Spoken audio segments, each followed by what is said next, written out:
Good evening to all of you. आज हम बात करेंगे कोऑर्डिनेशन केमिस्ट्री के बारे में। कोऑर्डिनेशन केमिस्ट्री 12 में भी है और ग्रेजुएशन में भी आपको ये पढ़ने के लिए मिलती है। तो हम इस चैप्टर के बारे में बात करते हैं। कोऑर्डिनेशन केमिस्ट्री के बारे में हम आज बात करने वाले हैं। सबसे पहले स्टार्टिंग करते हैं। इसमें जो सबसे शुरुआत वाली जो इसका जो टॉपिक है वो है double salt and complex salt. Double salt and complex salt, इसकी हम बात करते हैं। तो इनकी डेफिनेशन हम पढ़ते हैं। डबल साल्ट क्या है, कॉम्प्लेक्स साल्ट क्या है, और इसमें हमें डिफरेंस भी इसको पढ़ना पड़ेगा। इम्पोर्टेंट ये डिफरेंस है, 12 में तो बहुत ये पूछा जाता है क्वेश्चन। चलिए, तो डबल साल्ट और सिंपल साल्ट, अभी तक आपने सिंपल साल्ट पढ़ा हुआ है। सिंपल साल्ट में आपने पढ़ा है कि जब एसिड और बेस रिएक्ट करते हैं तो साल्ट जो बनता है HCl, एसिड, बेस ले ले कोई अपन, जैसे हमने लिया NaOH और ये मिलके बना लेते हैं NaCl प्लस H2O। तो एसिड और बेस जब आपस में रिएक्ट करते हैं तो जो साल्ट बनता है उस साल्ट को आप सिंपल साल्ट के नाम से जानते हैं। न्यूट्रलाइजेशन रिएक्शन ये कहलाती है, छोटी क्लासों में आप पढ़ चुके हैं। अब हमने दो सिंपल साल्ट लिया या दो से ज़्यादा सिंपल साल्ट को हमने लिया और उनको मिला के क्या किया, हमने एवोपरेट किया। तो एवोपरेट करने पर एक नया साल्ट बनता है, उस साल्ट को हम कहते हैं डबल साल्ट। देखिए अपन ऐसा करते हैं कि पहले हम पढ़ते हैं एडिशन कंपाउंड के नाम से इसको लिख लेते हैं, ठीक है ना। एडिशन कंपाउंड, ये जो दोनों टाइप के कंपाउंड हैं इन कंपाउंड को हम कहेंगे एडिशन कंपाउंड। एडिशन कंपाउंड ऐसा पढ़ें आप और अच्छी तरीके से समझें। एडिशन कंपाउंड, ठीक। दो सिंपल साल्ट को लिया, उनके सॉल्यूशन को मिला के हमने एवोपरेट किया। एवोपरेट करने पर एक नया साल्ट हमें मिलता है, दोनों साल्ट उसमें जुड़ जाते हैं, दोनों का ऐड हो जाता है, इसलिए उस साल्ट को हम कहते हैं एडिशन साल्ट, ठीक है। एक नया साल्ट हमें मिला, उस साल्ट की प्रॉपर्टीज क्या हैं, इसके बिहाफ पे इसको दो टाइप से एडिशन साल्ट को क्लासीफाई किया गया है। एक कहलाता है डबल साल्ट और एक कहलाता है कॉम्प्लेक्स साल्ट। आप फिर से समझने का प्रयास करें, सरल तरीके से हम समझा रहे हैं। चलो एक एग्जाम्पल ले लो अपन। हमने दो सिंपल साल्ट लिए, सपोज करो लिखा हमने K2SO4 प्लस Al2SO4 का होल थ्राइज 24H2O प्लस कर दिए, ये हमने इसको बनाया। तो ये एक सिंपल साल्ट है, ये भी एक सिंपल साल्ट है। दो सिंपल साल्ट हमने ले लिए इसमें, और दोनों सिंपल साल्ट को मिला के क्या किया, हमने इवेपोरेट किया, बाष्पीकरण उसका किया, तो हमें एक नया साल्ट मिल जाता है। वो नया साल्ट कौन सा होता है, K2SO4 इंटू Al2SO4 का whole thrice into 24H2O, Lm के नाम से जानते हैं, फिटकरी के नाम से आप जानते हैं, ठीक है। तो चूंकि दोनों साल्ट इसमें ऐड हो गए, इसलिए इस साल्ट को हमने कहा एडिशन साल्ट, एडिशन कंपाउंड उसको हमने कहा, ठीक। अब इसकी प्रॉपर्टीज की बात करते हैं। तो हमने प्रॉपर्टीज में इसमें देखा कि ये जो एडिशन कंपाउंड बना, इसकी जो प्रॉपर्टीज थी वो इसके कंस्टिट्यूएंट साल्ट के बिल्कुल इक्वल थी। K2SO4 इंटू Al2SO4 का whole thrice into 24H2 Lm जो बना, इसकी प्रॉपर्टीज पोटेशियम सल्फेट और एल्युमिनियम सल्फेट से बिल्कुल कैसी हैं, मैच करती हैं, नंबर एक। नंबर दो, इनको सिंपल रेशियो में मिला देते हैं हम। सिंपल रेशियो में मिलाने से ये आपका डबल इस तरीके का एडिशन साल्ट बनता है। यहाँ जो कंस्टिट्यूएंट आपने साल्ट थी उनको सिंपल रेशियो में मिला दिया आपने, इसकी प्रॉपर्टीज इसके कंस्टिट्यूएंट साल्ट से बिल्कुल मैच कर रही है। जो सबसे महत्वपूर्ण बात है वो ये है कि जब आप इस साल्ट को पानी में घोलते हैं, वाटर में डिसॉल्व करते हैं, तो वाटर में डिसॉल्व करने पर ये अपने सभी आयंस में ब्रेक होता है जितने आयंस से मिलकर ये बना है। ये इसकी सबसे महत्वपूर्ण बात यहाँ पे आपको देखने को मिलती है।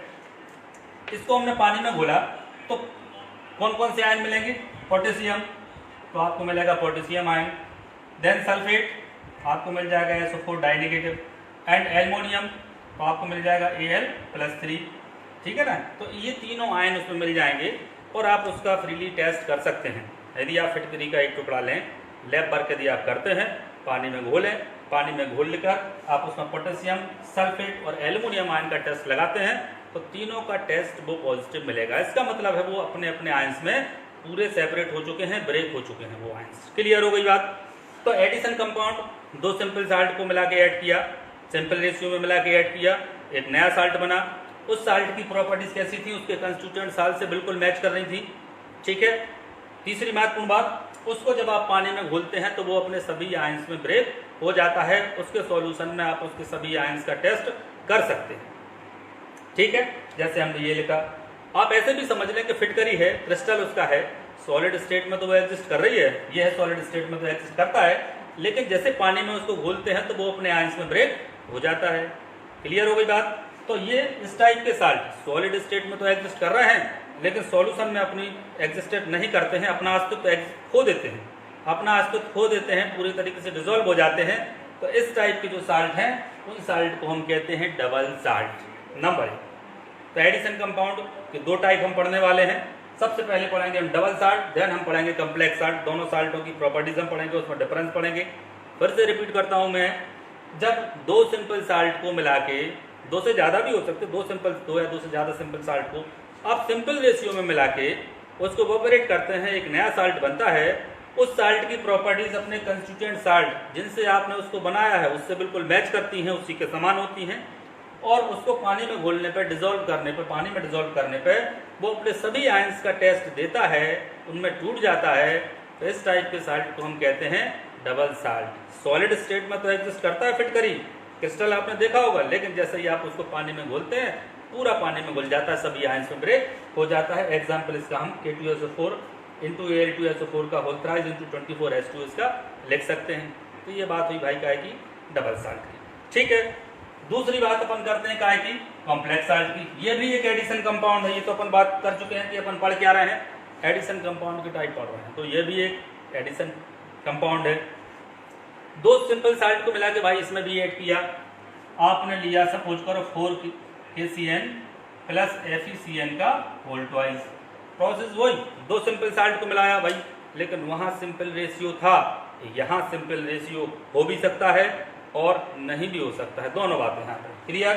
तो KCN FeCN का होल ट्वाइस सिंपल साल्ट हमने लिए, इनको हमने मिला के इवैपोरेट किया, एक नया साल्ट बना जिसका फॉर्मूला हम थोड़ा अलग प्रकार से लिखते हैं, FeCN का होल 6, K4 FeCN का होल 6, ये हमने इसको लिखा। अब आपको वैसे तो दिख रहा होगा कि इसको लिखने में इसके पहले जो हमने डबल साल्ट लिखा था उसको एक साथ लिखा था, लेकिन यहाँ कॉम्प्लेक्स साल्ट को लिखते समय हमने एक पार्ट को कोऑर्डिनेशन स्क्वायर में लिखा हुआ है, इसकी बात हम आगे करने वाले हैं। चलिए, तो कुल मिला के जो प्रॉपर्टीज हैं, इनको जो बनाते समय जो सिंपल साल्ट आपने ऐड किए, सिंपल रेशियो में हो भी सकते हैं, नहीं भी हो सकते हैं, नंबर 1। नंबर 2, इसकी जो प्रॉपर्टीज होती हैं, इस प्रकार जो साल्ट बना, इसकी जो प्रॉपर्टीज होती हैं वो अपने कंस्टिट्यूएंट साल्ट से बिल्कुल डिफर करती हैं, मिसमैच करती हैं। जिस टाइप की प्रॉपर्टीज KCN एंड FeCN का होल ट्वाइस की होनी चाहिए, उसकी कंपेयर में K4 FeCN 6 की प्रॉपर्टीज बिल्कुल डिफर करती हैं, जबकि डबल साल्ट में क्या था, उससे मैच कर रही थी। ध्यान रखें भाई। तो इसकी प्रॉपर्टीज उसको बनाने वाले साल्ट से, कंस्टिट्यूएंट साल्ट से बिल्कुल डिफर करती हैं। तीसरी बात, यदि आप इसको पानी में किसी सॉल्वेंट में घोलते हैं, सपोज करो पानी में घोला, तो ये कंप्लीटली आयोनाइज नहीं होता है, ये कंप्लीटली आयोनाइज नहीं होता है, टोटल आयोनाइजेशन इसका नहीं होता है। जबकि डबल साल्ट में हमने पढ़ा है कि डबल साल्ट का कंप्लीटली आयोनाइजेशन होता है, सारे आयंस में ब्रेक होता है, लेकिन कॉम्प्लेक्स साल्ट का पूरा कंप्लीट आयोनाइजेशन नहीं होता है। इसमें हमने जो एक ब्रैकेट में पार्ट लिखा हुआ है, आगे चल के हम इसका नाम पढ़ेंगे, अभी हम बताएंगे आपको, इसको कहते हैं कोऑर्डिनेशन स्फीयर। तो कोऑर्डिनेशन स्फीयर में जितने आयंस हैं बहुत मजबूती के साथ जुड़े हैं, वो आयन के रूप में बाहर नहीं निकलते हैं, वो सेपरेट आउट नहीं होते हैं, लेकिन उस स्फीयर के बाहर यदि कोई आयन जुड़ा है तो वो आयन जरूर सेपरेट आउट हो सकता है। तो यदि इस कंपाउंड का हम आयोनाइजेशन करते हैं तो इसमें पोटेशियम आयन मिल जाएगा, और ये जो स्फीयर में पूरा कंपाउंड आयन है, ये एक इकट्ठा पूरा आयन मिल जाता है। तो इस प्रकार के आयन का कंप्लीटली आयोनाइजेशन नहीं हुआ, एक सिंपल आयन तो निकला, लेकिन स्फीयर में जो था आयन वो इकट्ठा रहा। इस प्रकार के आयन को हम कहते हैं कॉम्प्लेक्स आयन। ठीक है, आयन को। और इस तरीके से जो साल्ट बना, उस साल्ट को हम कहते हैं कॉम्प्लेक्स साल्ट। आप समझ गए होंगे, फिर से हम बताते हैं आपको। 2 सिंपल साल्ट को मिला के ऐड किया, एक नया साल्ट बना, जिसकी प्रॉपर्टीज उसके कंस्टिट्यूएंट साल्ट से बिल्कुल डिफर करती है, उससे मेल नहीं खाती है, नहीं मिलती है, उसकी प्रॉपर्टीज डिफर हो गई। उसको पानी में घोलने पर वो अपने सभी आयंस का टेस्ट नहीं देता है, सभी आयंस का टेस्ट नहीं देता है, पार्शियली आयोनाइज हो सकता है, आंशिक रूप से उसका आयनीकरण संभव है, टोटली आयन कंप्लीट आयोनाइजेशन उसका नहीं होता है। ठीक है, तो जिसका कंप्लीटली आयोनाइजेशन नहीं होता है, इस प्रकार के साल्ट को हम कहते हैं कॉम्प्लेक्स साल्ट। आपकी बात समझ में आ गई होगी, एग्जाम्पल हमने लिख दिया, आप कहें तो हम इसको दोबारा से आपको समझा सकते हैं। उसको हम ऐसे बता सकते हैं कि दो सिंपल साल्ट लिए आपने, क्या लिए, simple salt plus simple salt. ठीक है, इनको मिला के जब आप एवोपोरेट करते हैं तो दो कंडीशन बन सकती हैं। दो कंडीशन कौन सी, देखिए साल्ट तो बनेगा एडिशन, जो साल्ट बनेगा उसको क्या कहेंगे आप, एडिशन साल्ट कहेंगे, एडिशन साल्ट उसको कहेंगे, ये भी क्या हो गया, एडिशन हो गया। लेकिन एडिशन साल्ट जो बना उसकी प्रॉपर्टीज कैसी हैं, यदि उसकी प्रॉपर्टीज कंस्टिट्यूएंट साल्ट से मैच करती हैं और उसका कंप्लीटली आयोनाइजेशन होता है तो ऐसे साल्ट को आप क्या कहेंगे, यहाँ पे लिख देंगे डबल साल्ट। यदि उसकी प्रॉपर्टीज कंस्टिट्यूएंट साल्ट से मैच नहीं करती है और उसका कंप्लीटली आयोनाइजेशन नहीं होता है तो इस टाइप के कंपाउंड को आप कहेंगे कॉम्प्लेक्स कंपाउंड। क्या कहेंगे उसको, कॉम्प्लेक्स कंपाउंड उसको कहते हैं, उपसह संयोजी यौगिक उसको कहते हैं, हिंदी में कहते हैं उपसह संयोजी यौगिक उसको कहते हैं। तो कॉम्प्लेक्स कंपाउंड ये आपके इस तरीके से हमने बताया। दोनों में जहाँ तक अंतर की बात है, 12वीं में ये पूछ सकते हैं, 2 नंबर का क्वेश्चन आता है, तो अंतर आपको हम बता ही चुके हैं। ठीक है, डबल साल्ट को बनाने में जो आप साल्ट ऐड करते हैं उनका सिंपल रेशियो में करते हैं, कॉम्प्लेक्स में सिंपल में भी हो भी सकता है, नहीं भी हो सकता है। डबल साल्ट की प्रॉपर्टीज उसके कंस्टिट्यूएंट साल्ट पे मैच करती, उससे कंस्टिट्यूएंट साल्ट से मैच करती हैं, लेकिन कॉम्प्लेक्स की जो प्रॉपर्टीज हैं वो उसके कंस्टिट्यूएंट साल्ट जिनसे मिलकर वो बना है उससे मैच नहीं करती हैं। ठीक है, डबल साल्ट को पानी में घोले जाने पर, वाटर में डिसॉल्व करने पर वो अपने सभी आयंस में ब्रेक हो जाता है, लेकिन ये कॉम्प्लेक्स साल्ट अपने सभी आयंस में ब्रेक नहीं होता। क्यों, कॉम्प्लेक्स, और जिस कॉम्प्लेक्स के ऊपर कोई चार्ज ना हो उसको क्या कहते हैं अपन, न्यूट्रल कॉम्प्लेक्स, उदासीन कॉम्प्लेक्स को कहते हैं। ठीक है, कैटायनिक कॉम्प्लेक्स जिस पे धनावेश हो, पॉजिटिव चार्ज हो, एनायनिक कॉम्प्लेक्स जिस पे ऋणायन हो, नेगेटिव चार्ज हो, और न्यूट्रल कॉम्प्लेक्स जिस पे भैया कोई चार्ज ना हो। 3 टाइप के इसको पढ़ने हैं, हम आपको आगे जब जरूरत पड़ेगी तो डिटेल से बताएंगे, एक आधे एग्जाम्पल हम बता दे रहे हैं। कैटायनिक कॉम्प्लेक्स जैसे हमने लिखा CO NH3 का होल 6+3, देखिए इस पर कौन सा चार्ज है, पॉजिटिव चार्ज, तो कहाँ रखेंगे आप इसको, कैटायनिक कॉम्प्लेक्स की श्रेणी में रखेंगे। धनायनिक कॉम्प्लेक्स, इस पे चार्ज आएगा COF6-3, तो ये कौन सा हो जाएगा भैया, एनायनिक कॉम्प्लेक्स। चिंता मत करना कैसे बन रहे हैं, चार्ज क्यों आ रहा है, सब आगे आएगा, चिंता मत करो। COF6 का COF6-3, तो उस पर माइनस चार्ज है, एनायनिक कॉम्प्लेक्स। ऋणायनिक कॉम्प्लेक्स Ni CO का whole 4, there is no charge, it is neutral complex. इतनी सी बात है, चार्ज से आप उसको आइडेंटिफाई कॉम्प्लेक्स को कर पाएंगे। क्लियर हो गई होगी बात, चलिए कोई बात नहीं। अगली अपन बात करते हैं काय की, टर्मिनोलॉजी की बात करते हैं। चलो, जो जो वर्ड इसमें हमें बार बार यूज करना है, सबसे पहले हम उन वर्ड को पढ़ लें, ठीक है ना, जो हम बार बार यूज करने वाले हैं। सबसे पहले अपन लिख लो कोऑर्डिनेशन स्फीयर, हम शॉर्ट में लिखेंगे, बोलेंगे ज़्यादा, आप तो समझते चलना बस। कोऑर्डिनेशन स्फीयर, हिंदी में कहेंगे इसको उप सह संयोजी मंडल या कोष्टक लिख देना, एक ही बात है, उपसह संयोजी मंडल या उपसह संयोजी कोष्टक इसको कहते हैं। ठीक है ना, चलिए कोऑर्डिनेशन स्फीयर, ठीक है, क्या होता है कोऑर्डिनेशन स्फीयर, इसको हम समझाते हैं। जब भी कोई कॉम्प्लेक्स लिखा जाता है तो उसमें एक हम ब्रैकेट का प्रयोग करते हैं, अभी हाल हमने बताया था, उस ब्रैकेट को कहते हैं हम कोऑर्डिनेशन स्फीयर। ठीक है, जैसे हमने तुम्हें जो एग्जाम्पल अभी दिया था वो आपको हमने दिया था K4FeCN6। देखिए यहाँ जो स्फीयर लगा है इसको हम कहेंगे कोऑर्डिनेशन स्फीयर। क्लियर हो गई बात। दूसरा एक आध और ऐसी लिख दो, CONH3 का होल 4 Cl2 बाहर लिख दिया स्फीयर। तो यहाँ जो ये स्फीयर जो लिखा है इसको कहेंगे हम कोऑर्डिनेशन स्फीयर। क्लियर हो गई बात। कोऑर्डिनेशन स्फीयर क्यों लगाते हैं, किसके बीच में लगाते हैं, इसको डिफाइन कैसे करेंगे। ठीक, अब टर्म आगे आएंगे, भी आप चिंता मत करना।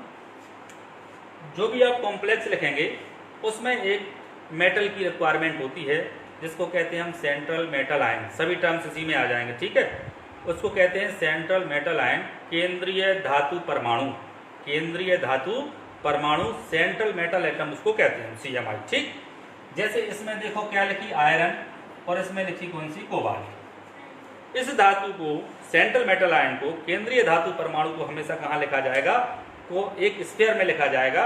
उस स्फीयर को हम कहते हैं भाई कोऑर्डिनेशन स्फीयर। यहाँ जो स्फीयर लिखा हुआ है ये बड़ा वाला, ये स्फीयर क्या कहलाएगा, कोऑर्डिनेशन स्फीयर। क्लियर हो गई बात। कोऑर्डिनेशन स्फीयर के अंदर जो मेटल है, अंदर भाई, बाहर नहीं। ये देखिए K4 कहाँ है, तुम कहो कि ये CMI क्यों नहीं है, सेंट्रल मेटल आयन क्यों नहीं है। सेंट्रल मेटल आयन की क्वालिटी अलग है, वो तो बाद में बताएंगे कि वो इलेक्ट्रॉन एक्सेप्ट करता है, लेकिन आप यहाँ इतना ही से समझ लें कि वो कोऑर्डिनेशन स्फीयर के अंदर रहेगा। क्लियर बात। तो यहाँ सेंट्रल मेटल आयन, केंद्रीय धातु परमाणु आयरन है, और यहाँ केंद्रीय धातु परमाणु कौन है भाई, कोबाल्ट है। क्लियर हो गई बात। कोऑर्डिनेशन स्फीयर के अंदर एक तो हो गई मेटल, जो जनरली आपको मिलेगी ट्रांजिशन मेटल। कौन सी मिलेगी, ट्रांजिशन मेटल, संक्रमण तत्व आपको मिलने वाला है, एक बात। दूसरी बात, केंद्रीय सेंट्रल मेटल एटम के अलावा जितने भी ग्रुप उस स्फीयर के अंदर हैं, उन सारे ग्रुप को हम कहते हैं लिगेंड्स। क्या कहते हैं भैया, लिगेंड्स। बहुत इंपॉर्टेंट डेफिनेशन है, लिगेंड्स। ठीक है ना, ये लिगेंड हो गया, यहाँ पे ये लिगेंड हो गया। तो कोऑर्डिनेशन स्फीयर के अंदर एक रहेगा CMI मेटल आयन, जो जनरली ट्रांजिशन मेटल होगा, आप उसको आइडेंटिफाई कर लेना। देन उसके अलावा जितने भी ग्रुप्स हैं उन सारे ग्रुप्स को हम कहते हैं क्या, लिगेंड्स। ठीक है, तो आप ऐसे समझें कि ये जो कोऑर्डिनेशन स्फीयर है आपका, इस स्फीयर में केवल दो स्पीसीज रहती हैं। कौन कौन सी, एक तो रहती है मेटल, जिसको हम क्या कहते हैं, सेंट्रल मेटल आयन। क्या भैया बोलते हैं, सेंट्रल मेटल आयन या सेंट्रल मेटल एटम बोल दो, CMI उसको बोल सकते हैं। केंद्रीय धातु परमाणु, इसके अलावा जितने ग्रुप जुड़े हैं वो सारे ग्रुप कॉमनली क्या कहलाएंगे, लिगेंड। यदि एक जुड़ा है, दो जुड़ा है, तीन जुड़े हैं, 6 जुड़े हैं, 5 जुड़े हैं, 3 टाइप के जुड़े हैं, 2 टाइप के जुड़े हैं, सारे ग्रुप कहलाते हैं लिगेंड्स।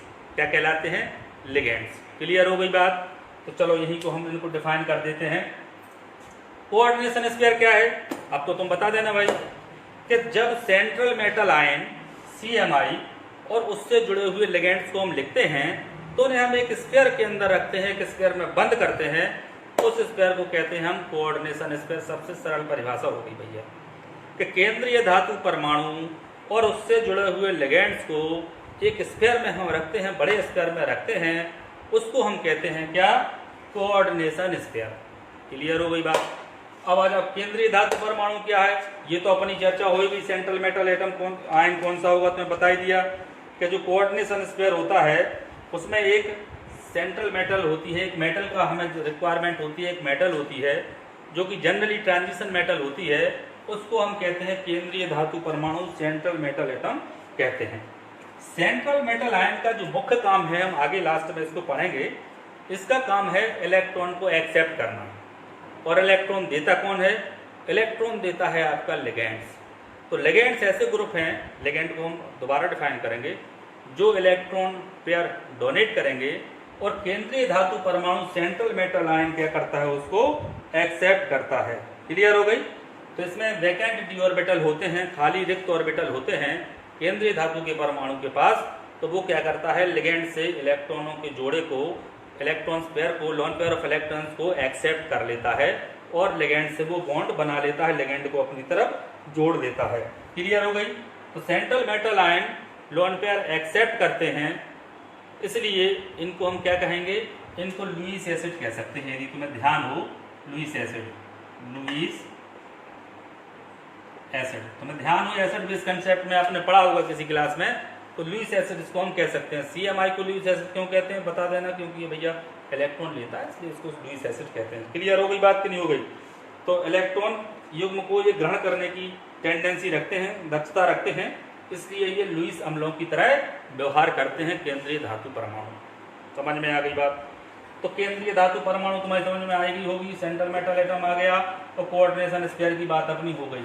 चलो अब एक नया शब्द जो तुमने सुना उस पे आ जाओ, लिगेंड क्या है। ठीक, अब भैया हम बात करते हैं लिगेंड्स क्या है। अभी थोड़ी बात तो समझ में आ गई होगी।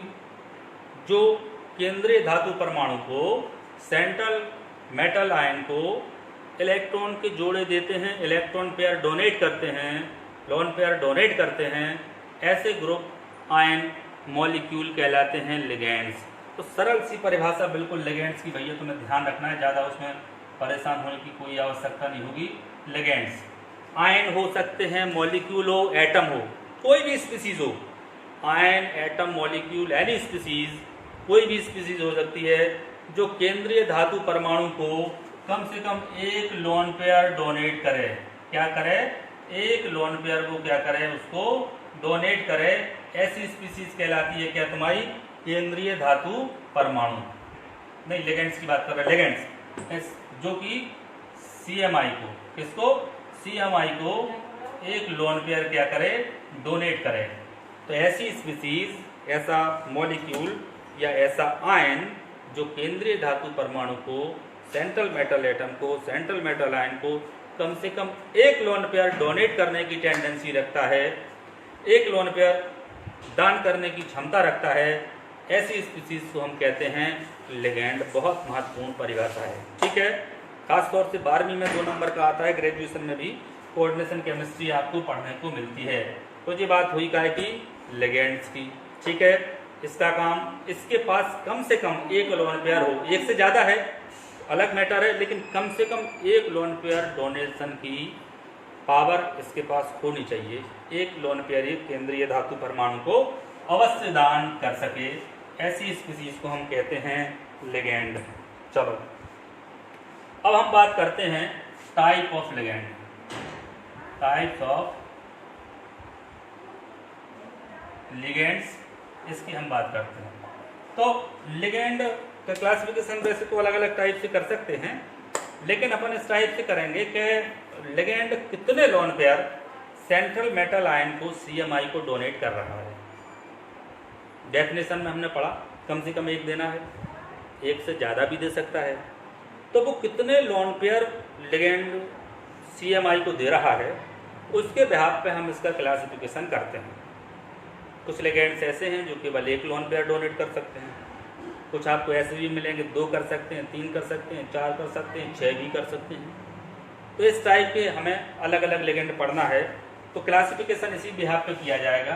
Number 1 mono dentate ligands, monodentate ligand, ठीक है। तो मोनोडेंटेड लिगेंड क्या होते हैं? ऐसे लिगेंड्स, मोनो माने भैया एक, जो सेंट्रल मेटल आयन को केवल एक लोन पेयर डोनेट करते हैं, ऐसे लिगेंड कहलाते हैं मोनोडेंटेड लिगेंड। डेंटेड मतलब, डेंटेड समझ लो दांत, एक बॉन्ड बनाएंगे, एक जगह से जुड़ेंगे तो एक दांत उसका समझ सकते हो, तो उसको कहते हैं मोनोडेंटेड लिगेंड। तो ऐसे लिगेंड जो सेंट्रल मेटल को समझने के लिए ऐसा समझ लो आप, जो तुम्हारी CMI हो गई तो ये हो गया लिगेंड। ये कितने लोन पेयर देगा? एक लोन पेयर देगा, तो इसके साथ कितने बॉन्ड बनाएगा भैया? एक बॉन्ड बनाएगा, ठीक है। तो एक दांत इसका हो गया। ऐसे लिगेंड जो केंद्रीय धातु परमाणु को, सेंट्रल मेटल आयन को केवल एक लोन पेयर डोनेट करते हैं, उनको कहते हैं मोनोडेंटेड लिगेंड। क्लियर होगी भैया? जैसे Cl नेगेटिव, Cn नेगेटिव, ठीक है, H2O, NH3। बुक में काफ़ी लंबी चौड़ी टेबल है, आप उसको देख लेंगे, कोई प्रॉब्लम नहीं है। क्लियर हो गई बात? तो ये हो गया मोनोडेंटेड लिगेंड। चलो भाई, दूसरा हो जाएगा आपका बाई, या कहीं लिखा होगा डाई, कोई परेशान नहीं होना, dentate ligand. Di dentate ligand, ligand को हिंदी में कहते हैं संलग्नी, संलग्नी, ठीक है। लिगेंड लिगेंड ही चलेगा सब। तो बाई डेंटेड या डाई डेंटेड लिगेंड, अब तो तुम समझ गए बात भाई। ऐसे लिगेंड जो कम से कम कितने लोन पेयर डोनेट कर सकें? 2, जो 2 लोन पेयर डोनेट करें, किसको भैया? CMI को। कितने बॉन्ड बनाएंगे? 2। तो इस टाइप के लिगेंड को हम कहते हैं बाई डेंटेड लिगेंड। बिल्कुल सरल सी बात है। कितने बॉन्ड बनाएंगे ये? 2 बॉन्ड बनाएंगे। तो इस टाइप के लिगेंड को अपन क्या कहेंगे? बाइडेंटेट, या कहीं लिखा हो डाइडेंटेट तो चिंता नहीं करना, डाइडेंटेट लिगेंड इसको कहते हैं। जैसे हम एग्जाम्पल लिखो, जैसे हमने लिखा COO नेगेटिव, COO नेगेटिव, भैया इसको कहते हैं ऑक्सिलेट। क्या कहते हैं इसको? ऑक्सिलेट आयन इसको कहते हैं, ऑक्सिलेट आयन। क्लियर हो गई? देखो 2 माइनस है तो ये 2 जगह से लोन पेयर देगा किसको? Central metal ion. तो कितने बॉन्ड बनाएगा भैया? 2। और समझ लो, जैसे ऐसे समझ लो तुम लोग, ये क्या हो गई तुम्हारी CMI समझ लो, तो 2 बॉन्ड ये बना लेगा। तो ऐसा लिगेंड जो CMI के साथ 2 कोऑर्डिनेट बॉन्ड बनाता है, कोऑर्डिनेट बॉन्ड कब बनेगा? जब वो 2 लोन पेयर देगा। क्लियर हो गई बात? ऐसे लिगेंड को हम कहते हैं बाइडेंटेट या डाइडेंटेट लिगेंड। क्लियर हो गई बात? एक और लिख लो नाम भैया, लिखते चलना, ऑक्सिलेट लिगेंड। एक एग्जांपल इसका और लिख लो तुम, CH2 NH2 CH2 NH2, इसको शॉर्ट में लिखते हैं EN। वैसे इसका नाम है इथिलीन डाइअमीन। क्या नाम है इसका? इथिलीन डाइअमीन। नाइट्रोजन पे आपको पता है 2 लोन पेयर होते हैं, 2 लोन पेयर होते हैं। तो ये 2 लोन पेयर एक CMI को क्या करेगा? डोनेट कर देगा। भाई देखो यहाँ इस नाइट्रोजन पे 1 लोन पेयर है, इस पे है, किसको डोनेट किया इसने? CMI को। तो कितने बॉन्ड बना लेगा? 2 बॉन्ड बना लेगा। तो 2 लोन पेयर इस लिगेंड ने डोनेट किए हैं, इसलिए इसको क्या कहेंगे अपन? बाइडेंटेट इस लिगेंड को कहेंगे। ठीक है, चलो बाइडेंटेट लिगेंड की भैया बात हो गई। अब ऐसी काय की बात कर लो तुम? ट्राइडेंटेट की कर लो। 3 लोन पेयर दे किसको? CMI को, ट्राइडेंटेट लिगेंड। 4 दे टेट्रा, 5 दे पेंटा, 6 दे हेक्साडेंटेट लिगेंड, ये कहलाएगा। क्लियर हो गई? सबकी बात क्लियर हो गई? तो इस तरीके से आप लिगेंड का क्लासिफिकेशन कर सकते हैं। ठीक है, इसमें एक चीज आप याद रखना कि जैसे मोनोडेंटेट, बाइडेंटेट, ट्राइड, यहाँ तक तो ठीक है। आप नॉर्मली जो 3 से ज़्यादा टाइप के 3 से ज़्यादा लोन पेयर डोनेट करें तो पर आप उनको बोल देते हैं पॉलीडेंटेट। क्या बोल सकते हैं? पॉलीडेंटेट। यदि ज़्यादा लंबा क्लासिफिकेशन तुम्हें नहीं लिखना है तो तुम लिखना मोनोडेंटेट, बाइडेंटेट 2 करे, और जो 2 से ज़्यादा करे तो या तो ट्राइडेंटेट और जोड़ दो, ट्राइडेंटेट 3 दो, जो 3 से ज़्यादा तो सीधा कर देना पॉलीडेंटेट लिगेंड। क्लियर हो गई बात? 3 से ज़्यादा दे तो आप कहाँ तक लिखोगे? टेट्रा, पेंटा, हेक्सा, तो आप सीधा लिख देना 3 तक लिख के, जो 3 से ज़्यादा डोनेट करे तो उसको लिख देना पॉलीडेंटेट लिगेंड। क्लियर हो गई बात? तो ये तुम्हारा लिगेंड का क्लासिफिकेशन हो गया। एक काम इसमें जो महत्वपूर्ण बात हम आपको बता रहे हैं, वो महत्वपूर्ण बात ये है कि हेक्साडेंटेट लिगेंड का एक एग्जांपल तुम्हें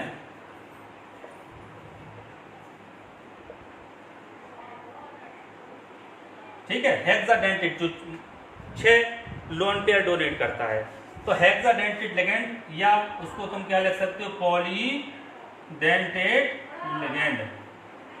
इसका एक एग्जांपल याद रखना तुम्हें होगा जो महत्वपूर्ण है, इसको आप पढ़ लो। हेक्साडेंटेट लिगेंड, या उसको कहेंगे हम पॉलीडेंटेट लिगेंड की क्लासिफिकेशन में आ जाएगा हेक्साडेंटेट लिगेंड।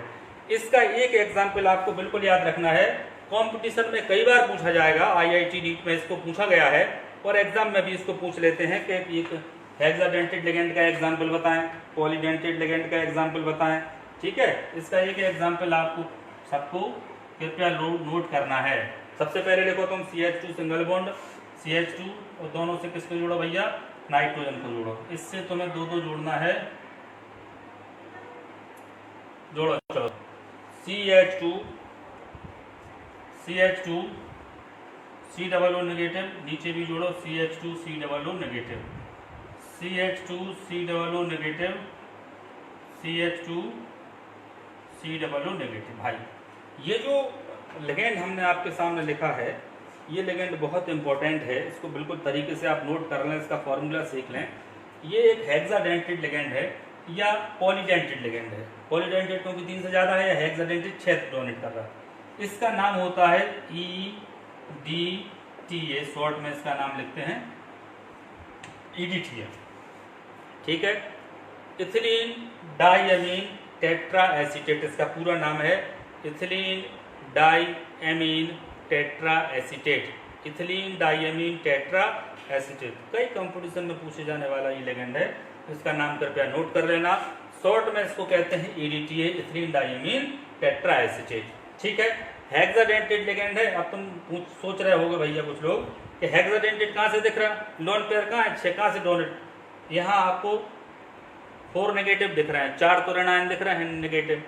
अब तुम कहोगे भैया 2 कहाँ है, 2 और का असर कहाँ से दे रहा है लोन पेयर, 4 बॉन्ड यहाँ से बना लेगा भैया, देखना ये बना लेंगे, यहाँ से मान लो 4 बना लिया। आपको 2 कहाँ से आ रहा है, टेट्राडेंटेट है, तो 2 के लिए भाई आपको ध्यान रखना है कि नाइट्रोजन पे क्या होते हैं, लोन पेयर होते हैं। तो इसमें 2 नाइट्रोजन के एटम हैं, तो वो भी एक लोन पेयर दे के बॉन्ड बना लेंगे। तो भाई ये कितनी जगह से बॉन्ड बना लेगा, 6 जगह से बॉन्ड बनाएगा। टोटल कितने बॉन्ड बनाएगा, 6 बॉन्ड बना लेगा ये, इसलिए इसको क्या कहते हैं, हेक्साडेंटेट लिगेंड, EDTA इसको कहते हैं। बिल्कुल आप अच्छी तरीके से इसको याद कर लेना, ये बहुत काम का लिगेंड आपका है। ठीक है ना, तो ये भैया तुम्हारी बात हो गई इकाई की लिगेंड की, तुम्हारी समझ में आ गया होगा। ठीक है, तो चलो एक आप और देख लो आप टॉपिक इसी से, टर्मिनोलॉजी तुम्हारी बेसिक नॉलेज कंप्लीट आज हो जाएगी। एक आप लिख लो इसमें coordination number, coordination number, Hindi में इसको लिख देना है यार, क्या लिखते हैं इसको, समन्वय संख्या। शॉर्ट में हम इसको लिखेंगे CN, तो समझ लेना CN साइनाइड, न समझना भैया, कोऑर्डिनेशन नंबर समझना अभी हमारे CN को। तो कोऑर्डिनेशन नंबर की हम बात करते हैं, इसको अपन और समझ लो जल्दी से। सेंट्रल मेटल के साथ लिगेंड जुड़े हैं, वो उनको लोन पेयर डोनेट कर रहे हैं।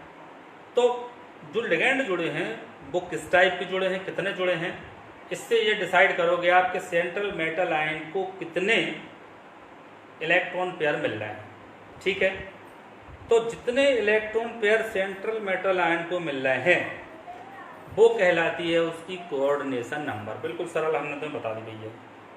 केंद्रीय धातु परमाणु को कितने इलेक्ट्रॉन की जोड़ी मिल रहे हैं उसको आप उसकी कोऑर्डिनेशन नंबर कह सकते हैं।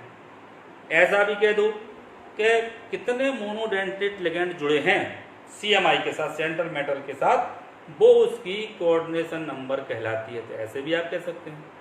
क्लियर हो गई बात, उदाहरण से ज़्यादा समझेगी। तो मोनोडेंटेट लिगेंडों की संख्या, number of monodentate ligands attached with CMI, एक दंतुर लिगेंडों की संख्या जो केंद्रीय धातु परमाणु के साथ जुड़े हैं वो उसकी CMI की क्या कहलाती है, कोऑर्डिनेशन नंबर कहलाती है।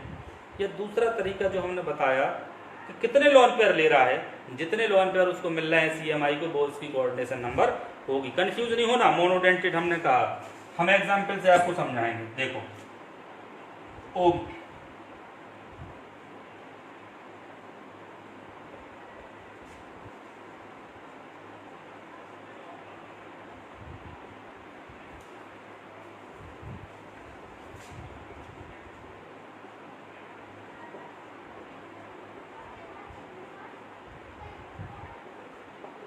चलो ये हमने कुछ कॉम्प्लेक्स लिखे, इनमें आप देखो यहाँ लिगेंड कौन सा है भाई, अमोनिया। अमोनिया लिगेंड कैसा होता है ये तो तुम्हें अच्छी तरीके से पता है, मोनोडेंटेट। एक अमोनिया एक लोन पेयर देगा, 6 अमोनिया कुल कितने लोन पेयर देंगे, 6 लोन पेयर इसको डोनेट करेंगे। तो यहाँ पे इस कॉम्प्लेक्स में कोबाल्ट का कोऑर्डिनेशन नंबर कितना हो जाएगा, 6, क्योंकि 6 मोनोडेंटेट लिगेंड इसको 6 लोन पेयर दे रहे हैं। यहाँ साइनाइड को लिगेंड जुड़ा है भैया, साइनाइड भी मोनोडेंटेट है। कृपया लिगेंड की टेबल किताब से लिख लेना, लिगेंड की पूरी टेबल, उसके चार्ज आप बुक से लिख के उसको याद कर लेना, बहुत जरूरी है। मोनोडेंटेट लिगेंड कितने जुड़े हैं, 6 मोनोडेंटेट लिगेंड है, तो इसकी कोऑर्डिनेशन नंबर भी कितनी हो जाएगी तुम्हारी, 6 आ गई होगी बात। NiCO का होल 4 मोनोडेंटेट लिगेंड है, कोबाल्ट, ठीक, कोबाल्ट नहीं है, कार्बोनिल, और कितने लिगेंड जुड़े इससे, 4, तो इसकी कोऑर्डिनेशन नंबर भैया कितनी हो जाएगी, 4, क्योंकि एक लिगेंड एक लोन पेयर देगा तो 4 लिगेंड कितने लोन पेयर देंगे, 4। NiCN का होल 4 वही स्थिति, मोनोडेंटेट लिगेंड है, एक CN एक देगा, 4 CN 4 लोन पेयर निकल को देंगे। तो यहाँ भी भैया कोऑर्डिनेशन नंबर कितनी हो गई, 4। यहाँ तक दिक्कत की बात नहीं है, थोड़ी सोचने की बात यहाँ आएगी, वो हम आपको क्लियर कर दे रहे हैं। वो ये है कि जब लिगेंड बाइडेंटेट, ट्राइडेंटेट और जुड़े हों, जैसे देखो भाई, जैसे हमने लिखा मान लो FeC2O4 का C2O4 ही लिख दो, ठीक है ना, C2O4 और यहाँ लिख दो अपन कुछ भी लिख दो H2O का होल 4, मान लो हमने मन से लिख दिया ये कॉम्प्लेक्स, ठीक है, इस कॉम्प्लेक्स को हमने लिख दिया, ठीक। अब इसकी कोऑर्डिनेशन नंबर कितनी होगी ये तुम्हें बताना है।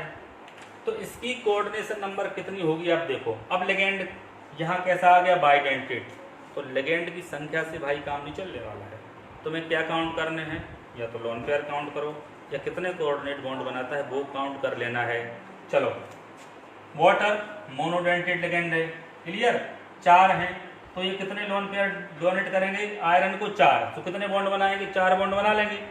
चलो अच्छा, C2O4 ऑक्सलेट, ये कैसा लेगेंड है, तुम्हें अभी हाल हमने बताया था, बाइडेंटेड, कैसे है, बाइडेंटेड, तो ये कितने लोन पेयर डोनेट करेगा, 2, तो ये कितने कोऑर्डिनेट बॉन्ड बनाएगा, 2, तो 2 बॉन्ड किसने बनाया भैया, ऑक्सलेट ने, और 4 किसने बनाए, H2O ने। कुल बॉन्ड कितने बने, कितने लोन पेयर CMI ने एक्सेप्ट किए, 6, 2 इसने दिए क्योंकि बाइडेंटेड लेगेंड और 4 इसने दिए क्योंकि मोनोडेंटेड है। तो कुल बॉन्ड भैया कितने बने, 6 कोऑर्डिनेट बॉन्ड बनेंगे, या CMI 6 लोन पेयर एक्सेप्ट करेगा, इसलिए इस कॉम्प्लेक्स में इसकी जो कोऑर्डिनेशन नंबर होगी वो कितनी होगी भाई, 6 हो जाएगी। अब हमारे ख्याल में आपकी बात अच्छी तरीके से समझ में आ गई होगी, नहीं आई तो एक और समझ लो। चलो, CrEn का होल थ्राइस +3, ठीक है। इथिलीन डाइएमीन, अरे इथिलीन डाइएमीन किस टाइप का लेगेंड है भाई, बाइडेंटेड, कैसा लेगेंड है, बाइडेंटेड लेगेंड है ये, बाइडेंटेड। कितने हैं मॉलिक्यूल, 3, एक मॉलिक्यूल कितने लोन पेयर देगा, 2, 3 कितने देंगे, 6 लोन पेयर मिलेंगे भैया इसको, 6 बॉन्ड बनेंगे। तो यहाँ कोऑर्डिनेशन नंबर कितनी हो जाएगी भाई इसकी, 6। लेगेंड तो 3 है लेकिन एक लेगेंड 2 लोन पेयर दे रहा है भाई, तो कोऑर्डिनेशन नंबर कितनी हो जाएगी इसकी, 6। Very good. एक आध और देख लो यार तुम, NiEDTA, चलो सबसे लास्ट वाला देख लो आप, NiEDTA हमने लिख दिया, क्लियर हो गई बात। इसकी कोऑर्डिनेशन नंबर बता सकते हो, बिल्कुल बता सकते हो, क्योंकि EDTA कैसा लेगेंड है भाई, हेक्साडेंटेड, कितने लोन पेयर देगा, 6, अकेले 6 लोन पेयर देने की क्षमता रखता है ये, 6 लोन पेयर CMI को डोनेट करेगा। तो कुल बॉन्ड कितने बनेंगे कोऑर्डिनेट, 6 बॉन्ड बनेंगे, तो कोऑर्डिनेशन नंबर भाई कितनी हो जाएगी, 6। तो हमें लगता है अब आपकी कोऑर्डिनेशन नंबर वाली बात समझ में आ गई होगी। तो सारी टर्मिनोलॉजी हमने आपको बता दी, डबल साल्ट क्या है, कॉम्प्लेक्स साल्ट क्या है, इसमें क्या डिफरेंस है, जो टर्म्स हमें बार बार इसमें यूज़ करने पड़ते हैं। कोऑर्डिनेशन स्फीयर हमने बता दिया, सेंट्रल मेटल आयन के बारे में आपको बता दिया, लेगेंड्स का क्लासिफिकेशन आपको बता दिया, और कोऑर्डिनेशन नंबर भी हमने आपको बता दिया, ठीक है। तो कोऑर्डिनेशन केमिस्ट्री की सारी बेसिक कंसेप्ट आप लोग क्लियर हो गई, ठीक है। आज के लिए इतना ही, बहुत बहुत धन्यवाद।